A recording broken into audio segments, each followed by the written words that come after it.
5살짜리 딸의 멱살을 잡아 소파에 던지고 생후 5개월 아들도 소파에 던져서 뇌진탕 진단을 받게 한 친부가 있습니다. 이 친부는 징역 10개월에 집행유예 2년의 처벌을 받았는데요. 자세한 사건 내용과 재판부의 판단 이유까지 손정혜 변호사와 짚어보겠습니다. 어서 오십시오. 안녕하세요. 네, 어린 자녀들을 때리고 또 던지기까지 한 30대 친부에게 징역형의 집행유예가 내려졌거든요. 우선은 왜 집행유예가 내려졌는지 짚어보기 전에 어떤 사건이었습니까? 네, 아동복지법 위반으로 이제 기소가 된 사건입니다. 5살 딸 그리고 5개월 아들이 이제 피해자인 사건인데요. 네. 일단 5살 딸 같은 경우에는 이제 양치질을 엄마랑 같이 하고 혼자 못한다라는 이유로 이제 짜증을 내고 혼을 내다가 이렇게 학대한 것으로 알려지고 있는데 멱살을 잡아서 소파에 던지거나 뭐 허벅지 부위를 손으로 3차례, 4차례 이제 때린 혐의를 받고 있습니다. 네. 더군다나 5개월짜리 자녀 같은 경우에는 분유를 안 먹고 이제 짜증을 낸다는 이유로 이제 소파로 던진 것으로 알려지고 있는데 5개월이면 정말 내가 아직 굉장히 다치기 쉬운 취약한 구조입니다. 네. 그런데도 불구하고 던져서 뇌진탕의 진단을 받게 했고요. 아동학대 관련 상해, 신체적인 폭력으로 기소가 됐고 집행유예 판결이 나왔습니다. 네. 단순히 화가 나고 또 짜증이 난다는 이유만으로 상식적으로 이해가 되진 않거든요. 이 친부는 또 말씀해 주셨지만 폭력 범죄로 처벌받은 전력이 있다고 하고요. 그런데도 불구하고 징역형의 집행유예가 나온 이유는 어떤 게 있을까요? 이러는 유해 사건에서 사실은 집행유예 사례가 처음 있는 일은 아니고 네. 왕왕 있습니다. 그래서 아동학대에 좀 더 처벌을 강화해야 된다라는 목소리가 오랫동안 있었던 것으로 보이는데요. 네. 일단은 이 화나고 짜증나서 학대를 한 부분에 있어서는 재판부는 어린 자녀를 보호하고 양육해야 돼 친부가 되레 화가 나고 짜증난다는 이유로 폭력을 행사했다는 점, 더군다나 폭력 전과가 있다는 점에서는 재질이 좋지 않으나 일단은 피해자의 이제 친모, 그러니까 엄마가 이제 선처를 호소하고 있기 때문에 이 부분에 대해서 이제 선처한다 이렇게 이제 판단을 내린 것인데요. 1년간 보호 관찰 그리고 40시간의 아동학대 수강 명령도 같이 이제 선고를 했습니다. 반성하는 점도 고려했다라고 하는데 일단 집행유예가 나오는 판결은 사실 이 사건뿐만 아니라 네. 우리가 아동학대 사건의 구조적인 문제가 좀 있는데요.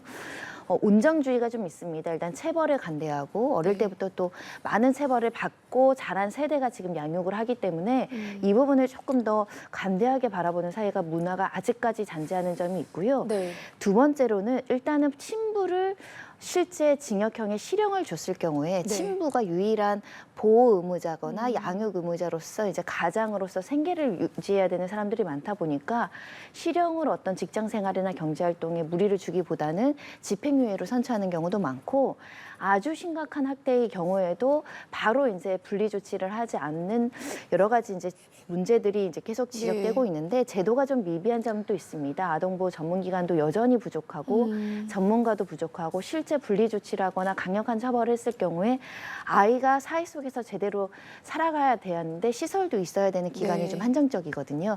그러다 보니까 선처하고 다시 한번 기회를 주는 일이 점점 있습니다. 네, 이런 판례가 많다 이렇게 말씀을 해주셨습니다. 구조적인 문제 때문에 어쩔 수는 없지만 지금 이렇게 수위 높은 학대를 봤을 때 처벌 강화만으로는 이제 문제가 해결되진 않을 것 같거든요.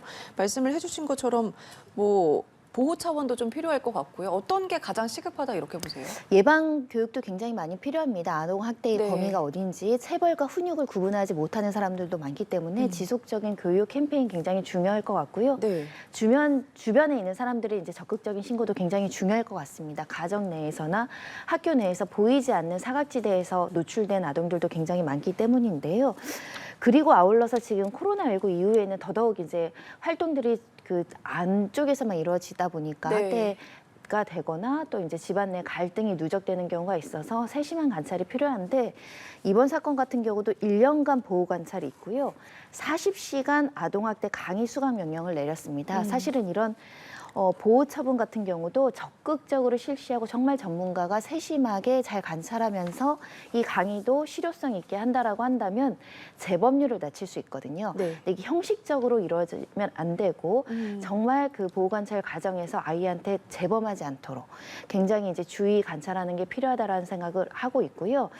특히 지금 아동학대 같은 경우는 재범률이 그렇게 낮지 않습니다. 네. 그러니까 학대를 당하는 아동들이 또 다른 학대에 노출될 가능성이 굉장히 많기 때문에 이 형사처벌뿐만 아니라 이 보호 관찰 그리고 나아가선 행정력 그리고 이제 복지 활동하시는 분들이 네. 있죠. 사회복지사 활동이나 아동학대 전문가들이 좀 활동을 많이 해야 될 것 같습니다. 네, 알겠습니다. 오는 19일이 아동학대 예방의 날입니다. 이렇게 법정 기념일로까지 지정해서 아동학대를 막으려고 노력은 하지만 지금 아동학대 지금 같은 사건도 그렇고 끊이질 않거든요. 그리고 이전에도 영유아 사망하는 사건도 계속해서 나오고 있는데 이렇게 아동학대가 증가하는 추세의 원인은 뭐라고 보세요? 일단 9년 새 5.9배가 증가했다라고 합니다. 일단은 신고를 적극적으로 해서 이제 신고 건수가 늘어난 점도 있겠지만 예. 궁극적으로는 아동학대에 대한 범죄는 끊임없이 발생하고 있다 이렇게 보셔야 될 것 같고요. 우리가 간혹 이제 뉴스에서 아동이 정말 아동학대 치사, 죽음에 이를 정도의 끔찍한 폭력만 아동학대라고 생각하시는 분들이 있는데 그렇지 않습니다. 정서적으로 학대하고 제대로 밥을 주지 않거나 필요한 교육을 하지 않는 것도 아동학대라는 인식을 가지셔야 될 것 같고요. 네. 경미한 학대가 심각한 학대로 이어지기 때문에 초기에 경미한 학대라고 하더라도 이거 그냥 체벌하는 거 아니야? 훈육하는 거 아니야? 라고 지나치시지 마시고 적극적으로 신고를 하셔야 될 것 같고요. 네. 요즘에 경미한 사건으로 아동학대가 그 수사 과정에서 드러난다라고 한다면 예전에는 불처분 내리거나 사실은 기회를 많이 줬지만 요즘에는 뭐 선도조건부라든가 상담부로 기소유예 처분도 많이 내립니다. 그것은 뭐냐면 끊임없이 사법당국에서 관찰한다라는 의미를 가지고 있거든요. 네. 주변의 관심, 사회적인 관심이 굉장히 필요하고 특히 아동학대 의무자들의 세심한 관찰 정말 네. 필요합니다. 알겠습니다. 처벌 강화도 중요하지만 사회적 관심 그리고 보호가 필요하다 이렇게 말씀을 해주셨습니다. 다음 내용도 한번 짚어보겠습니다. 최근 온라인 게임이나 SNS에서 욕설을 했다가 성폭력 범죄 처벌법으로 처벌을 받는 경우가 늘어나고 있다고 합니다. 우선 이게 통신 매체 이용 음란죄가 적용이 되는 거라고 하는데 정확히 어떤 법이죠? 네, 일단은 내용 구성 요건은 이렇습니다. 성적 욕망을 이제 충족을 하거나 이런 성적 욕망을 유발하거나 본인이 만족하기 위해서 통신 매체라는 건 뭐 PC도 될 수 있고 휴대폰도 될 수 있고 각종의 매체를 통해서 성적 수치감이나 혐오감을 유발하는 글이나 사진 등을 전송하는 행위로 규정되어 있고요. 2년 이하의 징역형 500만 원 이하의 벌금형에 처해지도록 되어 있는데 네. 친고죄도 아니고 반의사 불벌죄도 아닙니다. 네. 그러니까 이건 합의하더라도 처벌하는 범죄라고 생각하셔야 되는데 네. 이 제명의 이제 문제가 성인들 간의 범죄도 꽤 많았지만 요즘에 10대 사이에서 게임 채팅방을 통해서 마치 놀이 문화처럼 이렇게 약간 음란성 대화나 네. 공격들을 많이 하는 경우가 있거든요. 맞아요. 네. 근데 음란성이라는 것은 타인에게 성적 수치감을 유발할 수 있는 소위 말해서 성적인 희롱을 인터넷 채팅방에서 하다가 서로 고소당하거나 기소되는 일이 지금 굉장히 늘고 있다 이런 말씀을 드리는 건데요. 네. 성적 수치감과 혐오감이 구체적으로 어느 기준이냐 이거는 사실 조금 애매할 수는 있지만 우리가 성희롱 사건에서 보면 객관적인 제3자가 듣는다고 하더라도 수치감이 유발되는 정도 이렇게 말씀드릴 수 있는데 이게 조금 염려되는 것이 피해자나 가해자들이 이제 인터넷 채팅방에서 범죄가 아닌 줄 알고 네. 그냥 놀리려는 목적으로 하다가 이렇게 이제 사건화돼서 오는 경우도 꽤 많은데 문제는 이게 1대1 채팅방에서도 음란성 뭐 사진이나 이렇게 언행들이 있는다고 하더라도 처벌된다는 점입니다. 뭐 모욕죄나 명예훼손죄 같은 경우는 여러 사람이 보는 곳에 네. 또는 여러 사람이 가입한 인터넷에서 해야지만 처벌되지만 이 통신매체 음란죄는 한 명이 한 명에게 수치감을 유발하는 언행을 하더라도 처벌될 수 있습니다. 네. 그러니까 통신 매체 이용 음란죄는 말씀해 주신 것처럼 친고죄 그리고 반의사 불벌죄가 아니기 때문에 법적 처벌이 조금 더 쉽다 이렇게 얘기를 해봐도 될 것 같은데 구체적인 사례는 뭐가 있을까요? 굉장히 현실 속에서 많이 일어나는 게요. 네. 채팅방에 가면 무슨 드립이라고 하잖아요. 성드립이라고 하면서 게임하다가 화가 나거나 상대방이 자기를 괴롭힌다라고 생각하면 성적인 어떤 우리나라 사람들이 욕설의 성 부분에 대한 욕설이 네. 굉장히 많거든요. 그런 욕설도 이 죄에 해당될 수 있습니다. 특히 청소년들 같은 경우에는 상대방의 기분을 상하게 하기 위해서 이제 부모에 대한 성적인 비하나 성적인 농담, 성적인 어떤 모욕감을 유발하는 언행들을 많이 할 수 있거든요. 이런 것도 처벌될 수 있고요. 특히 인터넷상에 돌아다니는 어떤 성적인 노출이라든가 이런 수치식감을 야기하는 어떤 사진 같은 것들을 네. 전송하더라도 실제로 처벌되는데 일단 초범 같은 경우는 벌금형이 처해지지만 문제는 이것도 성폭력 처벌에 관한 특례법 위반이기 때문에 성범죄입니다.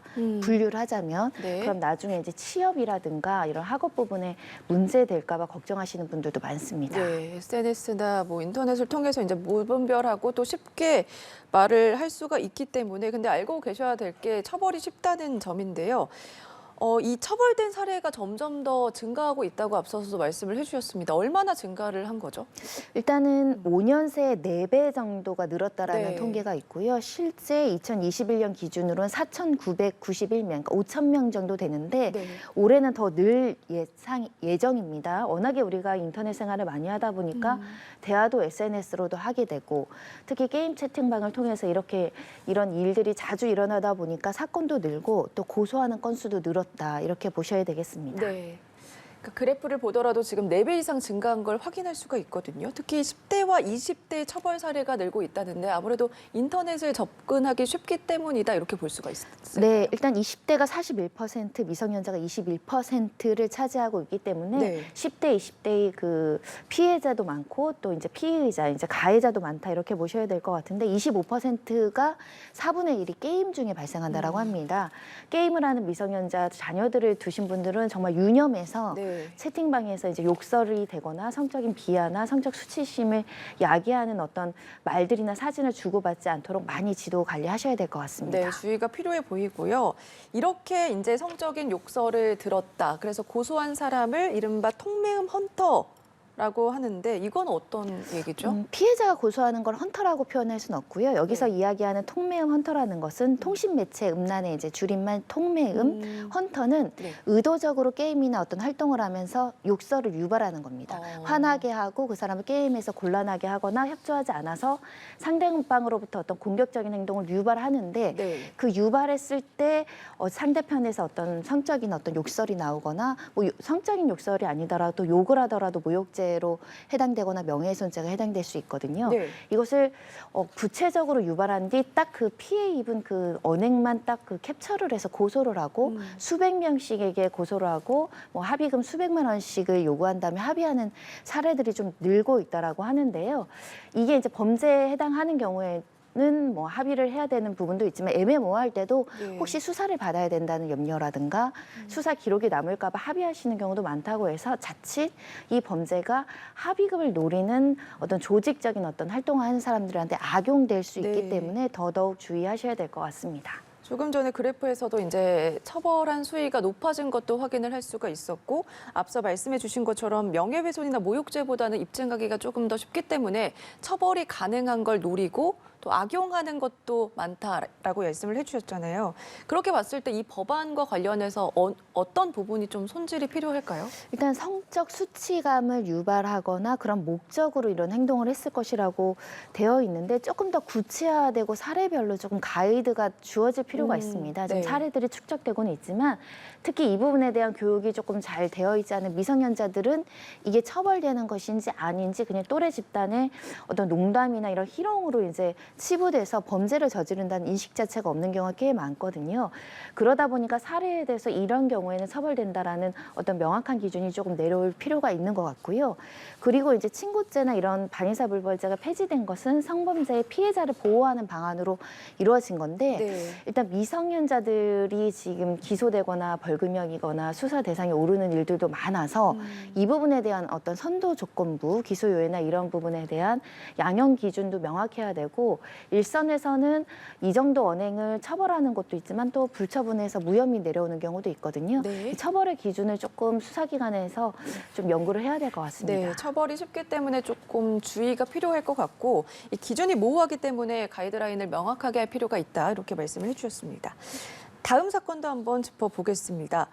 고 이용근 산모의 분만을 유도하던 태아를 숨지게 한 산부인과 의사 항소심에서도 유죄를 받았다면서요? 네, 벌금 2천만 원이 이제 항소심에서도 유죄가 됐는데 네. 제명은 업무상 과실치사 혐의입니다. 네. 이제 분만 중에 태아를 사망하게 했고 업무상 부주의가 있었다라는 인과관계를 1심에서도 2심에서도 인정을 했던 것인데요.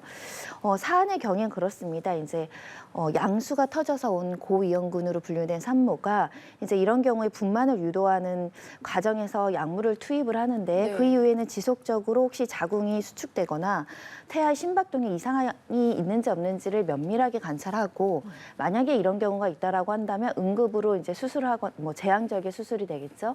제왕절개 수술하거나 뭐 산수를 투입하거나 여러 가지 의료적 조치를 해야 됨에도 불구하고 너무 지연하는 바람에 아이가 이미 사망한 상태에서 이제 아이를 이제 빼내게 되는 가정이 있었다라고 하고요. 법원에서 이제 의사 측에서는 과실로 보기 어렵다, 인과관계 인정하기 어렵고 더군다나 본인이 그 당직이었고 실제 주치의가 아니었다 이런 취지로 이제 무죄 주장을 했지만 재판부에서는 이 업무상 과실과 이제 사망 사이의 인과관계가 인정된다. 다만 여러 가지 정황이나 양형 사유를 고려했을 때는 이제 징역형이 아니라 벌금 2천만 원에 처한다라고 이제 판단을 내린 겁니다. 네, 1심 결과가 나왔을 때 이 산부인과 의사 그리고 검찰 1심 결과에 대해서 모두 항소를 했거든요. 그 이유에 대해서도 좀 짚어주시죠. 일단은 검찰에서는 그래도 태아가 사망한 사건이기 네. 때문에 생명이 사망한 중대한 사건이기 때문에 벌금형은 너무나 양형으로서는 가볍다라고 이제 항소를 한 사건이고 의사 측에서는 사실 산부인과 관련된 협회에서는 굉장히 비판적인 목소리가 많았습니다. 네. 이 판례에 대해서 의사가 업무를 처리하다가 그러니까 분만을 하다가 이렇게 이제 잘못되는 경우에 모두 기소하게 되면 이제 뭐 의료 의사들의 활동이 제약이 되고 형사 전과자를 유발을 한다 이런 취지로 이제 서로 굉장히 치열하게 다퉜던 사건인데 그럼에도 불구하고 그때 만약에 적절하게 제왕절개를 했었다라면 태아가 생존했을 가능성이 네. 높다라는 의학적 진단이 나왔기 때문에 그래서 이제 유죄로 선고가 내려졌습니다. 네, 알겠습니다. 오늘 여기까지 들어보겠습니다. 지금까지 손정혜 변호사와 함께했습니다. 고맙습니다.